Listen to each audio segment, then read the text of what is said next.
গুরুত্বপূর্ণ একটি প্রশ্ন হচ্ছে, আমাদের বাবা মা, আত্মীয় স্বজন, দাদা দাদি, নানা নানি, নিকট আত্মীয়, দূর আত্মীয় অনেকেই কবরে চলে গেছেন। বিশেষ করে বিভিন্ন অকেশনে অথবা উৎসবের দিনগুলোতে তাদের কথা আমাদের মনে পড়ে। এবং ঈদ উল ফিত্রে যেমন আমাদের মৃত ব্যক্তি যারা মারা গিয়েছেন তাদেরকে যেমন মনে পড়ে, ঈদ উল আজহাতেও কিন্তু অনেকের মনে পড়ে। এবং এখানে আবেগ, ইমোশন একটা কাজ করে। অনেকে বাবা মার জন্য কান্নাকাটিও করেন।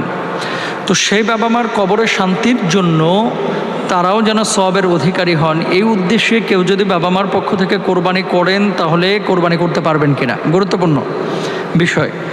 দেখেন, মৃত ব্যক্তির নামে কোরবানি এটা একটা অশুদ্ধ কথা। মৃত ব্যক্তির পক্ষ থেকে কোরবানি এটা বলা যেতে পারে, কিন্তু মৃত ব্যক্তির ওপরে কোরবানি কিন্তু ওয়াজিব না, আবশ্যক না। আল্লাহ সুবহানাহু ওয়া তাআলা মৃত ব্যক্তির জন্য কোরবানি আবশ্যক করেন নাই, কোরবানি আবশ্যক করেছেন জীবিত ব্যক্তির জন্য, এক নম্বর কথা। তাহলে দ্বিতীয় কথা হচ্ছে, কোরবানি দিবে মূলত